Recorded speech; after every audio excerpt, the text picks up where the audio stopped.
नमस्कार श्रोते हो. दीपक रेगे कथाकथन चॅनलवर तुम्हा सगळ्यांचं मनापासून स्वागत.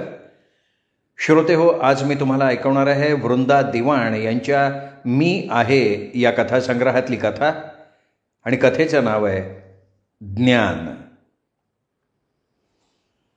रोजच त्याला हवा असलेला दुसरा चहा बायकोनं त्याच्या खोलीत आणला. कब्बशी हातात धरून ती आश्चर्यानं तशीच उभी राहिली.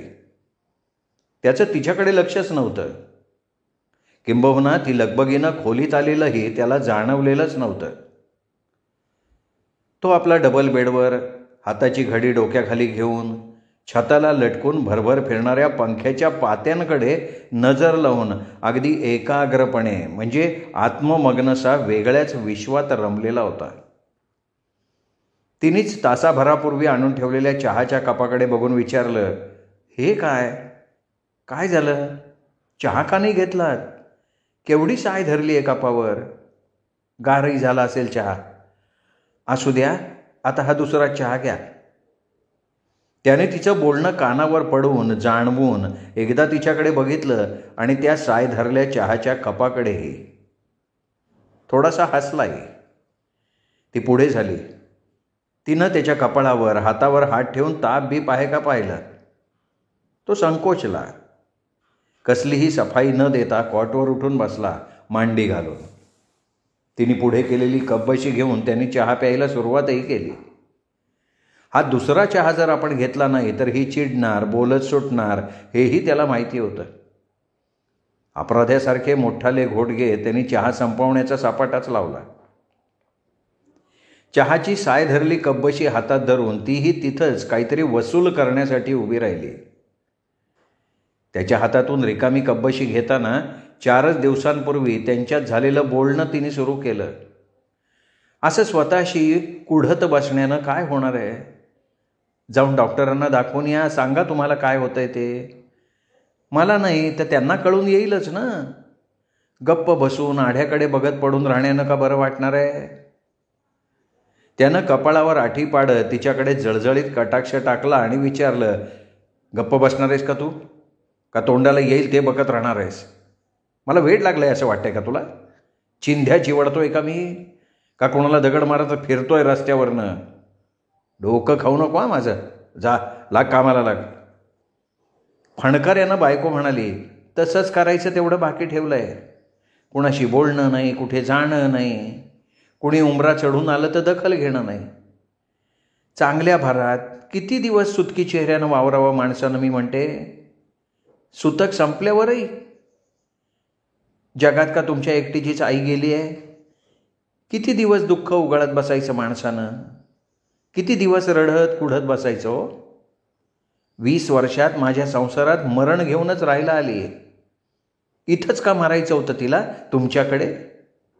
विचित्रच असतं बाई एकेकाचं.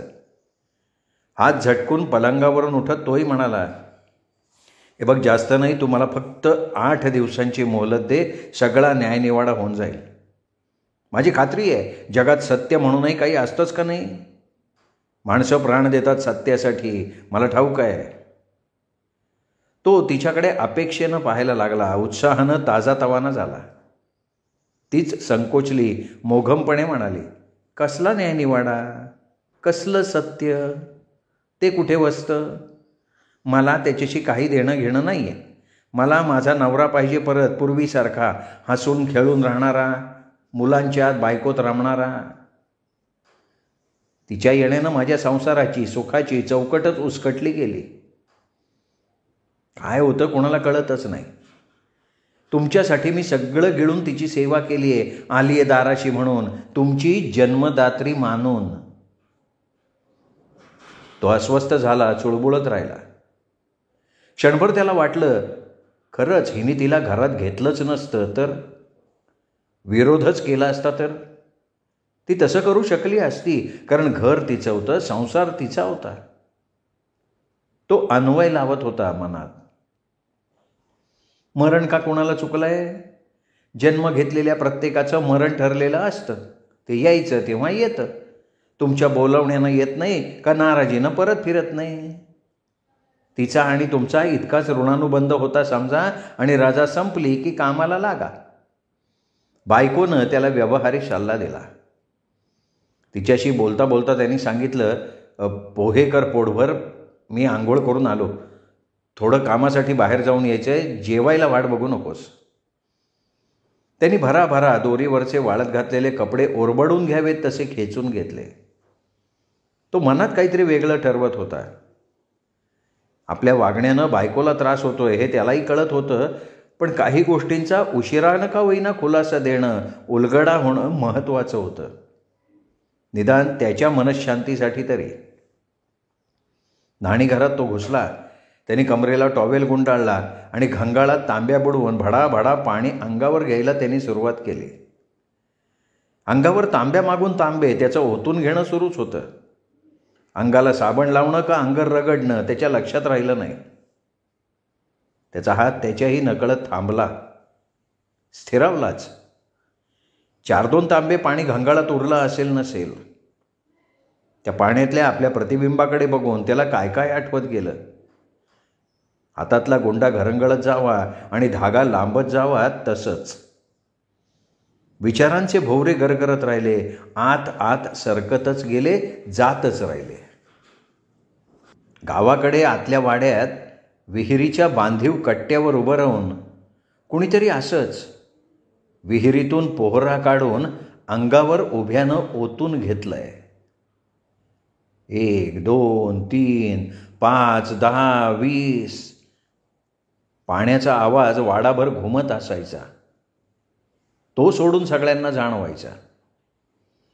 ते अंगावर पोहरे ओतून घेणं न सोसवून कुणीतरी आवाज टिपीला नेऊन ओरडायचं अखेर, अरे अंगावर पाणी ओतून घेतल्यानं का आग थंड होणार आहे, का लल्लाट बदलणार आहे बाबा तुझं, का डाग धुवून टाकणार आहे वेड्या.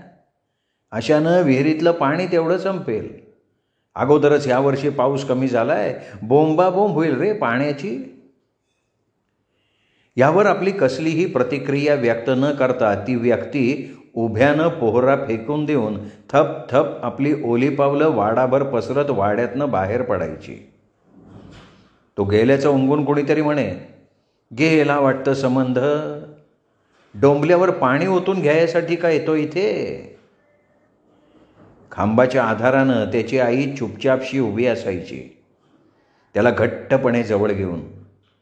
कोणीतरी त्याला हिसकावून घेऊन जाईल आपल्यापासनं या भीतीनं स्वतःचं सगळं शरीर आकसून. 3-4 वर्षांचा तो घाबरून गेलेला असायचा. काय घडतं हे थोडं कळून येत होतं आणि बरंचसं नाही सुद्धा. तो मग आईला अजूनच बिलगायचा. त्याच्या आणि आईच्या अंगावरनं घरात जाता जाता कोणीतरी घरातलं बाई माणूस थुंकावत असं म्हणायचं, नजरेला पडली असेल ही बाया, त्याशिवाय का त्यांनी अंगावर भडाभडा पाणी ओतून घेतलं. वाड्यात येणार आहे तो, जावं बाजूला, पण राहतोय कुठं त्याला पाहिल्याशिवाय. घरातून बाहेर गेला तेवढं पुरत नाही, जगातून का त्याला उठवणार आहेस. म्हणजे पांढऱ्या कपाळानं गावभर उंड राहिला तू मोकळी. ती शांतच, निमूट, चेहरा निर्विकार ठेवून त्याला घेऊन बाजूला सरकून जात असे. आत्ता आंघोळ करताना त्याला ते आठवतं. स्मरणशक्तीला ताण देऊ नये, त्याला अंगावर भडाभडा पोहरे ओतून घेणाऱ्या माणसाचा चेहरा आठवायचा नाही, स्मरायचा नाही. अंगावरून वाहणाऱ्या ओघळानं तो निथळताना अस्पष्ट व्हायचा. कोण असावा तो संबंध. थोराड, केसाळ, पिळदार शरीराचा. आपल्या आणि आपल्या आईच्या दर्शनानं त्याला विटाळ का होत असावा. त्याने अंगावर वेगानं भडाभडा पाणी का ओतून घेतलं असावं. कशासाठी, का. तिथे असेपर्यंत त्याच्या आईनं ओंजारून गोंजारून त्याला काही सांगितलंच नाही. ती त्याला मात्र स्वतःजवळ ठेवायची, अगदी आसपास स्वतःच्या. वाड्यात किमान 8-10 मुलं त्याच्याच वयाची होती, पण तिने कधी त्याला त्यांच्यात खेळायला सोडलं नाही की झोपायला ठेवलं नाही. ती आपल्या पानातच त्याला घेऊन जेवायची. काम करत असताना त्याचा एक हात धरून ठेवायची. तो डोळा चुकून पळून जाऊ नये म्हणून तो ओरडला, चिडला तरी नुसती हसायची. आंघोळ करून अंग कोरडं करताना त्याच्या लक्षात आलं की त्याच सुमाराला घरात कधीतरी कडाक्याचं भांडण झालं. घरातली माणसं ओसरीवर जमली होती, एक एक करून त्याच्या आईला बोलत होती. झोपेतून जागा झालेला त्याला तिने जवळ घेतलं आणि सर्वांवर आवाज ओढून ती म्हणाली, माझा आहे तो, माझ्या रक्तामांसाचा. हे बोलत असताना एकीकडे ती ओक्साबोक्षी रडत होती आणि त्याच्या अंगावरनं वेगानं हात फिरवत होती. सकाळी त्याला जाग आली तर भोवती त्याचं घर नव्हतं, वाडा नव्हता, रोजची माणसंही नव्हती. त्यानं डोळे चोळून सभोवताली पाहिलं तर समोर त्याची आई त्याच्याकडे बघून हसत होती. आईच्या शेजारी एक 75 ओलांडलेली म्हातारी बाई होती. गव्हाळ रंगाची, पांढऱ्या केसाची, सुरकुतलेल्या तोंडाची, लुकलुकत्या डोळ्यांची. त्याच्या आईनं म्हटलं, झाली झोप, उठ, तोंड धू. ही लख्खी आजी. आवडली? हे तिचं घर आहे. आजपासनं तू आणि मी इथे तिच्यासोबत राहायचं, कळलं? त्याच्या डोळ्यात पाणी जमत होतं ते तिने पुढे होऊन बोटानं पुसून घेतलं.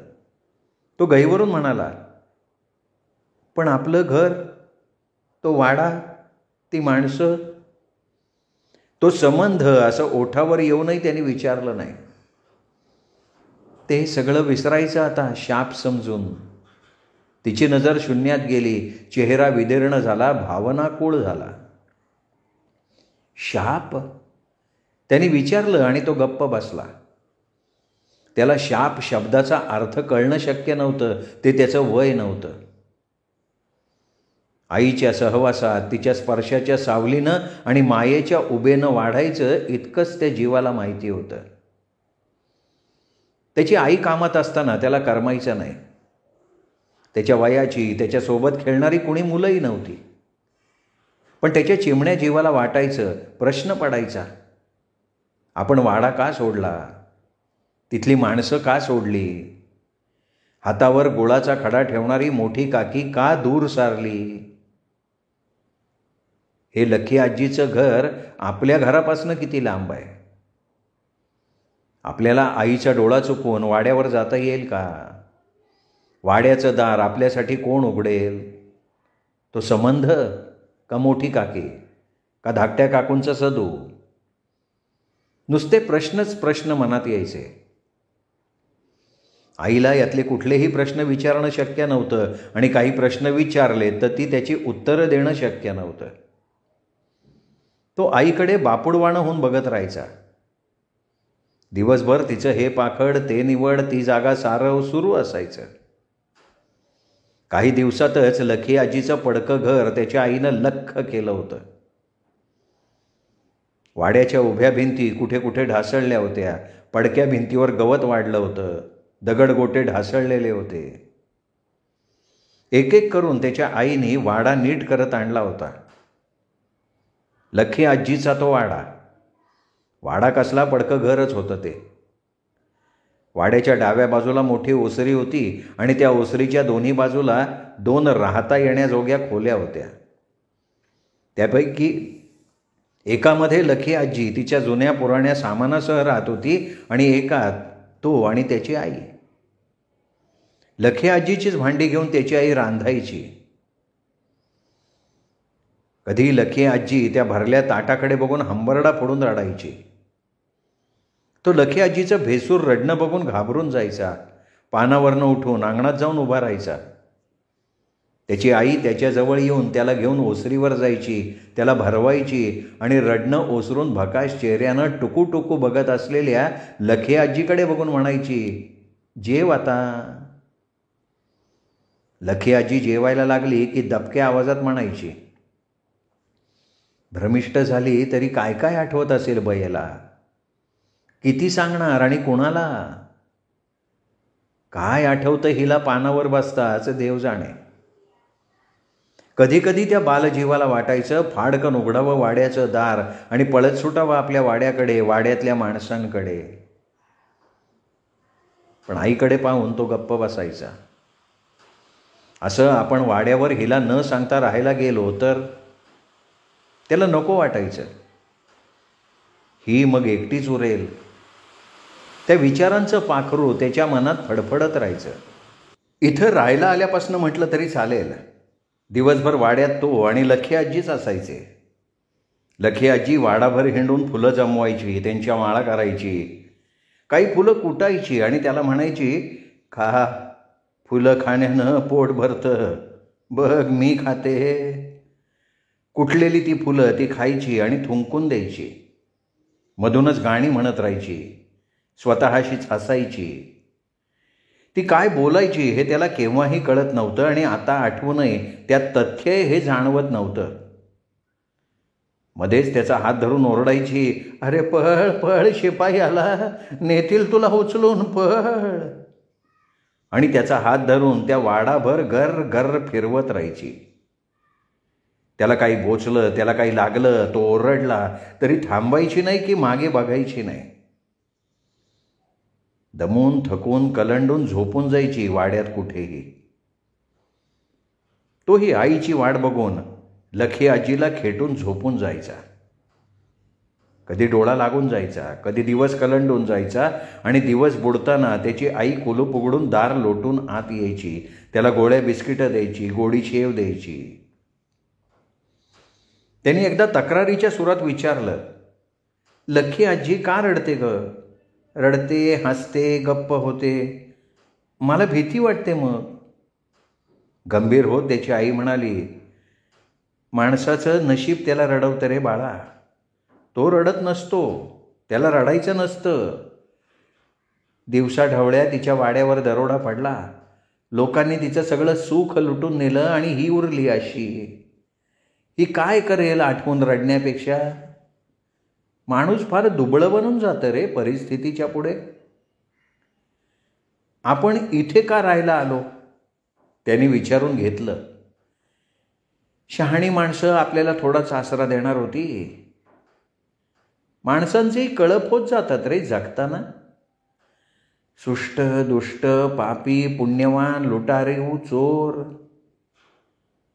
लखी आजी नसती तर कुठे जाणार होते मी तुला घेऊन? वेडी म्हण, शहाणी म्हण, विचारताच ये राहायला म्हणाली. मला आसरा दिला, काहीही न विचारता, मला आणि तुला. मी काय म्हणतेय हे तुला कळणार नाही. थोड्याशा वेडसर भ्रमिष्ठ आजीजवळ त्याला उभा दिवस काढावासा वाटत नसे, कारण आई वाड्याला बाहेरनं कुलूप लावून जाईल. तो पाय आपटत चिडून म्हणे, मला नाही इथे दिवसभर थांबायचं लखी आजीजवळ. मी येणार तुझ्याबरोबर, मला नाही आवडत लखी आजी. त्यांनी सांगून टाकलं. अलीकडे आधेमध्ये ती त्याला ओढ्यावर नेत असे, पिंजऱ्यातून पक्ष्याला बाहेर काढावं तसं. त्याच्या डोक्यावर कपड्याचं बोचकं देत असे. कपडे धुवायचे, वाळत घालायचे. कपडे वाळले की त्याच्या घड्या घालून घरी यायचं. चांगले तास 2 तास त्याचे छान जायचे. आईशी बोलत सुटायचा, हे काय ते काय विचारत राहायचा. त्याच्या काही प्रश्नांची ती उत्तरं द्यायची आणि काही माहीत नाही रे, पुन्हा सांगीन असं म्हणून डावलून टाकायची. तिच्या मनात वेगळेच विचार असायचे. अधूनमधून कपडे धुवून वाळत घालून ती म्हणायची, लक्ष ठेव कपड्यावर, मी आलेच. आणि ओढ्यावरच्या अंगानं पायवाट तोडवत ती पारवर कुठेतरी निघून जायची. नजर लावून बसलं तरी ती वाट पुढे पुढे कुठे जाते दिसायची नाही. दिसता दिसता त्या वाटेवरची त्याची आईसुद्धा गायब व्हायची. नुसता झाडाझुडपांचा हिरवा बुचका हलत राहायचा. त्यांनी मग तिला विचारलंच, तू कुठे जातेस? अरे वरती मठ आहे तिथे. तिने शांतपणे उत्तर दिलं. कशासाठी? त्यांनी प्रतिप्रश्न केला. दर्शनासाठी. कुणाच्या? त्यांनी जिज्ञासेनं विचारलं, कारण इथेही त्याला कंटाळा येऊन राहायचा. कपडे वाळून गेलेले असायचे. मठाच्या दर्शनाला. आणि सगळी शक्ती एकवटून तिने फार शहाणा झालायस रे असं म्हणत त्याच्या पाठीत गुद्दाच घातला होता. विचित्र नजरेने त्याने आईकडे पाहिलं. आजवर तिने त्याच्यावर हात उगारलेला नव्हता. तो पाठ चोळत राहिला. तिच्या ते लक्षात आलं, पण तिने त्याकडे दुर्लक्ष करून ती वाळलेल्या कपड्यांच्या घड्या करायला लागली होती. कित्येकदा पाण्याशी खेळून, झाडपाला तोडून, आंबट चिंबट फळं खाऊनही त्याला कंटाळा यायचा. मठात गेलेली त्याची आई यायचीच नाही लवकर. तो कंटाळून जायचा. मनातल्या मनात त्या पायवाटेनं तो त्या मठात कैक वेळा जाऊन आला होता, पण मनातच, प्रत्यक्षात नाही. त्याचं मन थिरकून जायचं. आपण असं आईला न सांगता थेट वरपर्यंत गेलेलं तिला आवडेल असा प्रश्न मनात थैथयत असायचा. तो मग मान उंचावून अशी तशी करून बाहेरूनच त्या जुन्या मठाचं दगडपण पाहत राहायचा. ओढ्याच्या त्या डोंगर कपारीच्या भागात त्याच्या आईशिवाय कोणी धुणं धुवायला येत नसे. पलीकडे एक उथळ पाणसाठा होता. तिथंच गावभरची माणसं येत, कपडे धुत, जनावरं धुत आणि जात. हा भाग गावापासून थोडा दूर होता आणि सुनसान सुद्धा, डोंगरदऱ्यांनी व्यापलेला, थोडासा निर्मनुष्यसा. वाट चुकलेलं एखादं जनावर मात्र अधूनमधून धन्याचे डोळे चुकवून भटकत दूरवर आलेलं असायचं. एरवी लक्ष दिलं तर ध्यानात यायचा तो सभोवतीचा भयाण एकांत, ओढ्याच्या पाण्याचा खळखळाट, दाट झाडाच्या फांदीतून फडफडत गेलेल्या एखाद्या पक्ष्याच्या पंखांचा फडफडाट, एखाद्या अनोळखी पक्ष्याचं चिकचिकणं. भोवतीचे डोंगर आणि निळभोर आकाश बघण्यातही त्याचा कित्येकदा खूपसा वेळ निघूनही जायचा. तेव्हा त्याला वाटायचं, आज आई लवकर परतली. तो तिच्याकडे बघून हसायचा. वाळलेल्या कपड्यांच्या घड्याचं गाठोडं त्याच्या डोक्यावर ठेवत आई विचारायची, छान गेला ना वेळ? इथे काय काय आहे तुला बघण्यासारखं? त्या दिवशीही त्याला थोडं बरं नव्हतं. आईनी सांगूनही तो लखी आजीजवळ थांबला नाही. तिच्यासोबत ओढ्यावर येण्याचा हट्टच धरला. मी खेळणार नाही, पडून राहतो वाळलेल्या कपड्यांजवळ. त्यांनी आपला हट्ट रेटला. नेहमीसारखे त्याच्या आईनी कपडे धुतले, वाळत घातले, त्यावर टोक धरून दगडगोटे ठेवले. झाडाच्या सावलीत त्याला पटकरू टाकून झोपवलं आणि म्हणाली, आज मी लवकर येते हं, तू झोप. अशक्तशा त्याच्या डोळ्यात पेंग आली. त्याच्याही नकळत त्याचे डोळे मिटले गेले. क्षणात कुठून माहिती नाही, पण पलीकडनं खुरांवर चौखूरपणे उधळत एक सांड हुंदडत आला. त्याची उगारलेली शिंग, श्वासाचे फुतकार यांनी तो जागा झाला आणि आई करून त्याच्या तोंडातून हाक निवांतपणात चिरत निघून गेली. दुपारचं रणरणतं, सळसळतं, झळझळीत ऊन होतं. त्याच्या त्या हाकेनं झाडातनं पक्षी फडफडले. तो घाबरला, झाडाआड दाडला. तो सांड आपल्या चिखलानं भरलेल्या खुरांच्या मोहरा त्याच्या आईच्या वाळत घातलेल्या साडीवरून उमटवत पार निघून गेला. वेगानं जसा आला तसाच तो सांड गेलाय. माझावर आलेलं जनावर त्याला शुद्ध नव्हती. नेहमीसारखा हा कपड्यांजवळ असता तर ह्यालाही तोडवून गेलं असतं ते जनावर. थोड्या वेळानं एक गुराखी हातात काठी घेऊन त्याच्या दिशेनं पळाला. हा अंग आक्रसून उभा राहिला. काय घडलं असतं ते आठवून थरथरत राहिला. त्याचं लक्ष ओढ्यावरच्या अंगानं त्या मठाकडे जाणाऱ्या वाटेकडे गेलं. क्षणात तो भिंगाटपणे त्या वाटेनं वरच्या मठाच्या अंगाला पळत सुटला.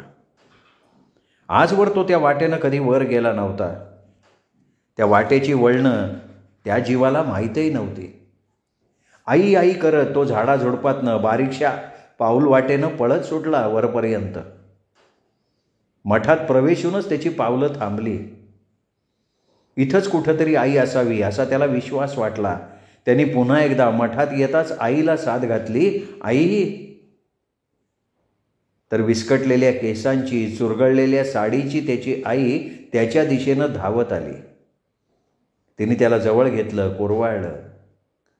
त्याही क्षणी त्याला वाटलं की आत कोणीतरी आहे आपल्या आईशिवाय. पण ती व्यक्ती बाहेर आली नाही, त्याच्या नजरेला पडलीच नाही. खुरांचे मोहरे जागोजाग उमटलेली साडी आईनी पुन्हा ओढ्याच्या पाण्यात सोडली, चोळून चोळून धुतली, साडीचा पिळा केला. तो म्हणाला, चल आता घरी जाऊ. ती दोघं घरी आली तर लखी आजी ऊर बडवून घेऊन रडत होती. तिला कोणीतरी छेडलं असावं. नंतर आठवडाभर त्यांनी काय काय घडलं ते तिला रंगवून रंगवून सांगितलं. त्याच्या वर्णनानं ती घाबरली नाही की धास्तावली नाही, फक्त विचार करत राहिली. त्याला मात्र कितीतरी दिवस त्याच्या आईच्या साडीवर उमटलेले सांडाच्या खोरांचे ठसे आठवत राहिले. त्याच्या उगारलेल्या शिंगानं जाग येत राहिली, अगदी परवापर्यंत, म्हणजे त्याचं लग्न होईपर्यंत. सगळं त्याला विचित्र वाटायचं. काही दिवसात त्याची रवानगी बोर्डिंगात झाली. त्याला नव्या कळपात सोडून जाताना आई शांतपणे म्हणाली, आई आई करून धास्तावू नकोस. कोणाचीच आई कोणाला जन्मभर पुरत नसते. तुझ्याच हितासाठी तुला दूर ठेवतीये. शिक, मोठा हो, स्वतःचं स्वतः जगायला शिक. पाण्यात कुणीही ढकललं तरी पोहत पोहत प्रत्येकाला स्वतःच किनारा गाठायचा असतो. पैसे पाठवत जाईन, मन लावून शिक. वयाच्या 7व्या-8व्या वर्षापासून तो शहरात राहिला. सुट्टीत बोर्डिंगातली मुलं गावी जात, आपल्या माणसात राहत, कोणी नातलगांकडे, मित्रांकडेही जाई. तो मात्र तिथेच राहायचा, बागकाम करत, झाडांना पाणी देत, वरकाम करून पैसे कमवत, सुट्ट्या संपण्याची वाट बघत. जसजसा मोठा होत गेला तसतसं त्याला जाणवत गेलं, आपल्या आईनं एकदा नाळ तोडून तिच्या शरीराशी असलेला आपला संबंध संपवून टाकला. पोटातून काढून जगात सोडला. आता शहरात शिक्षणासाठी ठेवून आपल्याच गतजीवनाशी असलेला संबंध संदर्भासह उपटून टाकलाय. आपण आपला भूतकाळच विसरून जावा अशा तऱ्हेनं. तरी त्याच्या मनाच्या तळाशी धूळ खात काही चित्र, माणसं, प्रसंग, घटना त्यांच्या तपशिलासह पडून होत्याच. सगळं होतं, पण धूसरपणे, पेन्सिलनं काढून खोडरबरानं पुसून टाकल्यासारखं. काही रेषा स्पष्ट केल्या, काही जुळवल्या गेल्या, तर गतकाळ स्पष्ट होणं अशक्य नव्हतं. सुट्टीत भोवती गोंगाट नसताना मग त्याचं स्वतःला पिंजणं सुरू व्हायचं. तळ ढवळला जायचा. हे असं शापित जीवन आपल्याच वाटी का असावं, का यावं असं त्याला वाटून जायचं. पण त्या शापाची जातकोळी कळून यायची नाही की रंग उमगायचा नाही.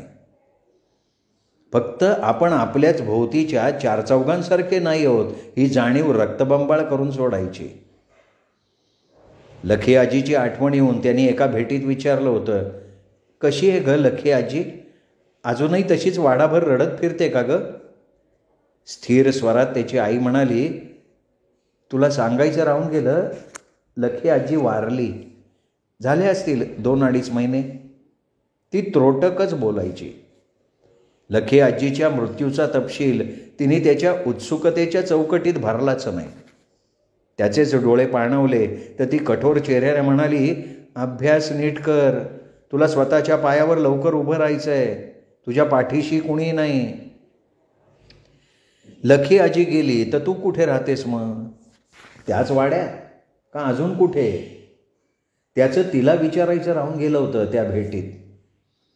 सारखी लखी आजीच तिच्या अवतारासह आठवत राहिली काही दिवस. त्याची आणि त्याच्या आईची भेट व्हायची वर्षातनं 2-3दा. तीच त्याला भेटायला यायची, भेटायची, बोलायची आणि निघून जायची. तिने त्याला पुन्हा म्हणून गावाकडे नेलं नाही. त्याला ओढ्याच्या वरच्या अंगानं पार वर निघून गेलेली ती पायवाट स्मरत राहायची. त्या वर जात गडप झालेल्या पायवाटेत आणि आपल्या जीवनात साम्य आहे असंही त्याला जाणवायचं. तो पास झाला, नोकरीपुरतं शिक्षण त्याने घेतलं. त्याला प्रयत्न करताच नोकरीही मिळाली. तो म्हणाला, आता राहा इथे माझ्याजवळ. लखी आजी नाही आहे, गावी कशाला जातीयेस? उदासपणे हसून ती म्हणाली, येईन तुझ्याजवळ राहायला, पण आत्ता नाही. आणि येईन तेव्हा अभेर नकोस काय? तिचा स्वर थरथरतोय असा त्याला भास आला. त्यानं लग्न ठरवलं. त्याच्या लग्नालाही ती आली नाही. तिची त्याला फार आठवण झाली होती त्यावेळी. नंतर त्याच्याकडे राहायलाही ती आली नाही. तोच बायकोला घेऊन गावाकडे गेला तिला भेटायला तर तिचा पत्ताच नाही. लगोलग बायकोसह तो परतला अपमानित होऊन. ती यात्रेला गेली असं कळालं. त्याने बायकोला खोटं सांगितलं.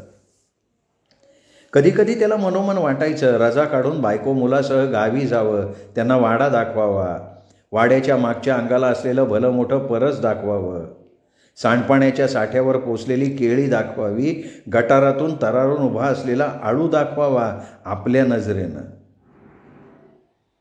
ते सगळं आत्ताही तसंच असावं. आपण गाव सोडलं तेव्हा होतं तसं.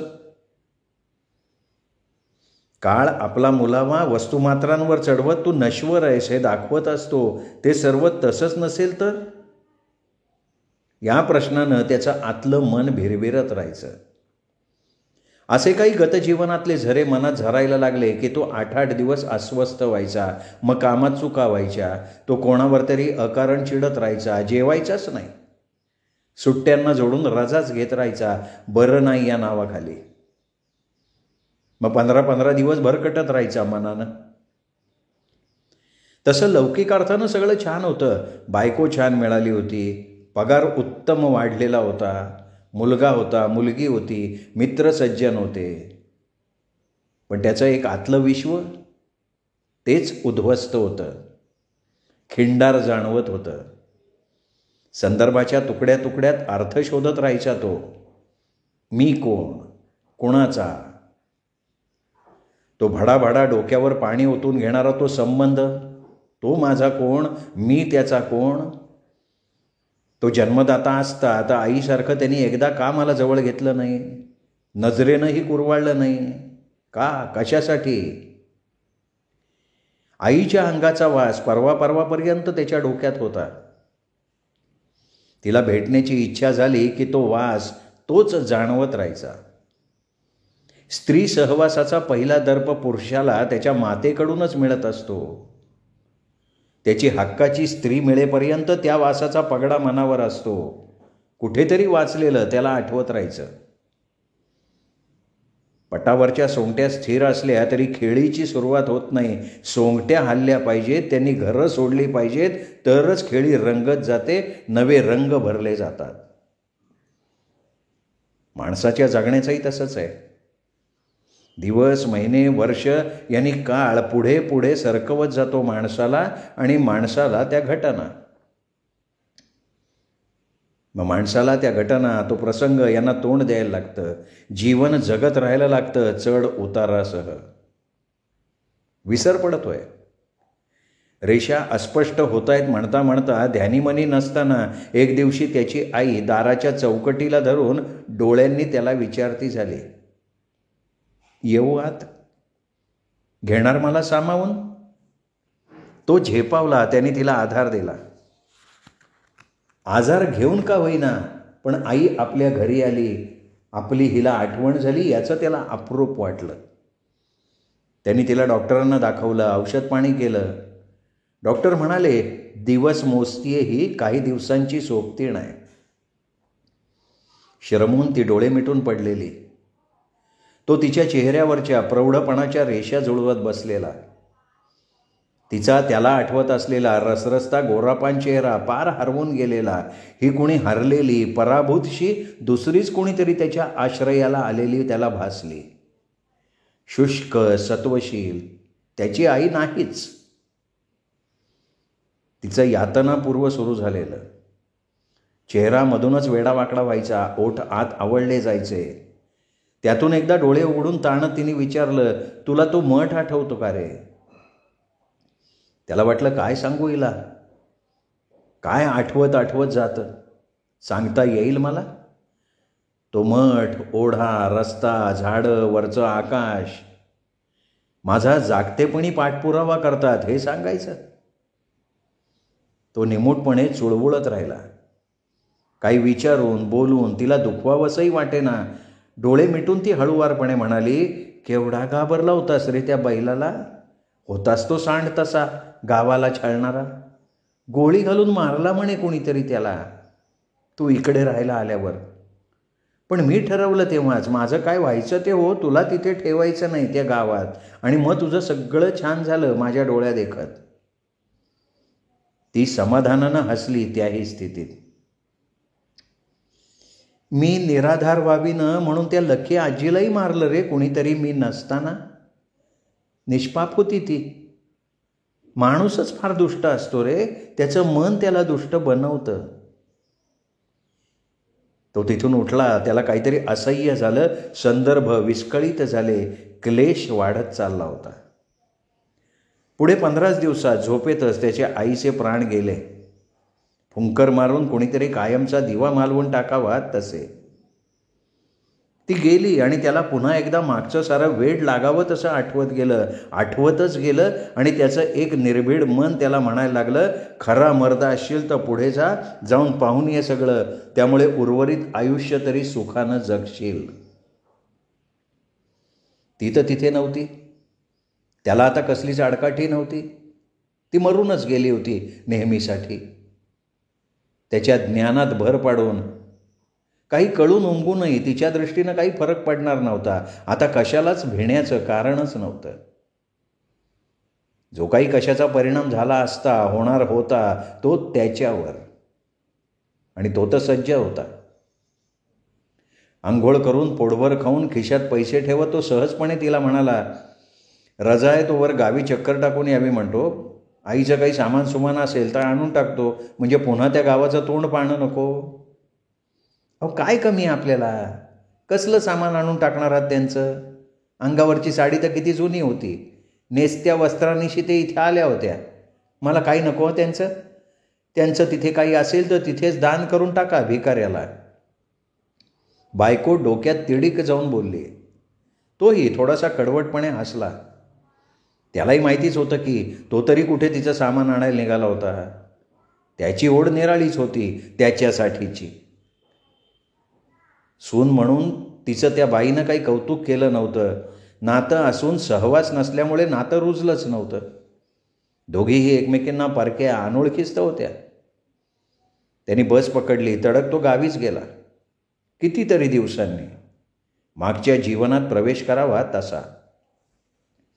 लग्न झाल्यावर बायकोला घेऊन यावं असं मनात होतं, पण हिंमत नव्हती. तिला नेणार कुठे? लखे आजीच्या पडक्या घरात का थेट मठात? त्याला कळत नव्हतं. आई कुठे भेटेल हेही माहिती नव्हतं, तरीही तो जाऊन आला होता. गेल्या काही वर्षात गाव बरंच बदललं होतं. झाडाखाली थांबणारी बस आता एका बिल्डिंग पुढे थांबली होती. छोट्या छोट्या टपऱ्या होत्या आवारात. तिथे फळं, प्लॅस्टिकचं सामान विक्रीसाठी ठेवलेलं होतं. गावातला वाड्याकडचा रस्ता त्यांनी सोडून दिला. जी काही 5-10 वाड्यावरची माणसं मागे राहिली असतील त्यांना नंतर भेटायचं त्याने ठरवून टाकलं. तो ठरवत होता एक, पण त्याच्याही नकळत त्याची पावलं मठाकडे वळली होती. ही आतली इतके दिवस दाबून राहिलेली उर्मी असावी असं त्याला वाटून गेलं. माणसांच्या इच्छा म्हणजे सुद्धा कोंडलेल्या वाफाच असतात. त्या संधी मिळतात जागरूकतेचं झाकण उडवून कसल्याच परिणामांची तमा न बाळगता बाहेर पडतात, आपल्याच वेगानं, एका त्वेषानं. तो जणू इथे रोज येत असावा अशी त्याची पावलं भराभरा पडत होती, अगदी सहजपणे. सभोवतीचं वन थोडं ओसाड उजाड झालं होतं. प्रकाशाचे सोनेरी कवडसे विरळ झाडांच्या अंगावरनं खाली जमिनीवर सांडलेले दिसत होते. जणू पिवळं, जरतारी, चमकदार वेगवेगळ्या आकाराचं कापड इथे तिथे पसरलेलं होतं. तो वेगानं रस्ता पार करत मठात प्रवेश करून मठाच्या प्रांगणात थांबला. तो मठ स्थिर नजरेनं बघत राहिला, उत्सुकतेनं. त्याला वेगानं पायवाट तुडवत आल्यानं विलक्षण धाप लागली होती. हृदयाचे ठोके कानांना जाणवत होते. शरीर नुसतं घामेजलेलं नव्हतं तर चिंबलं होतं. मठ स्वच्छ होता, कोणीतरी झाडून पुसून ठेवावा तसा. माणसाचा वावर जाणवत होता मठामध्ये, कळून येत होता. त्याला वाटलं आपण इथवर आलो तर खरं आटापेटा करून, पण कशासाठी? कुणाला भेटायला? कुणाला पाहायला? आई तर गेली, ती इथे यायची. खूप पूर्वी आपण तिच्या नावानं हाक मारली होती. आता कोणाला साथ घालायची आणि कशासाठी? त्याच्या श्वासाची गती वाढली. श्वास छातीत मावेना. परत फिरावं आल्या पावली आणि परत निघून जावं असं तीव्रपणे वाटत असताना आत शांत मठात हालचाल जाणवली. तो थबकला, वेध घेत राहिला, अगदी सावध होऊन, कशाला तरी सामोरं जाण्यासाठी. आणि काहीच क्षणात 90कडे झुकलेली एक व्यक्ती भगवी वस्त्र परिधान केलेली हळूहळू बाहेर येताना दिसली त्याला. तो बघत राहिला. ती व्यक्ती जसजशी त्याच्या जवळ येत गेली तसतशा काही रेषा स्पष्ट होत गेल्या जाणीवेच्या. पांढऱ्या शुभ्र दाढी मिशा, डोक्याचे लांब मोकळे सोडलेले केसही शुभ्र पांढरे चंदेरीच, भव्य कपाळ, खोल गेलेले डोळे आणि उजळ गव्हाळ रंग. ती व्यक्ती जसजशी त्याच्या जवळ येत गेली तसतसे त्याचे प्राण गोळा होत होते. त्याचा श्वास रोंधला गेला होता. ती वृद्ध व्यक्ती अगदी त्याच्या निकट आली. उजव्या हातानं डोळ्यांवर येणारा मठात घुसलेला प्रकाश त्या व्यक्तीनं अडवला आणि खोल स्वरात शांतपणे विचारलं, कोण आहेस बाबा रे? इथे का आलायस? काय हवंय तुला? इतक्या गावाच्या बाहेर दूरवर असलेल्या मठाचा ठाव ठिकाणा तुला दिला कोणी? आणि त्याची अवस्था तर चमत्कारिक झाली.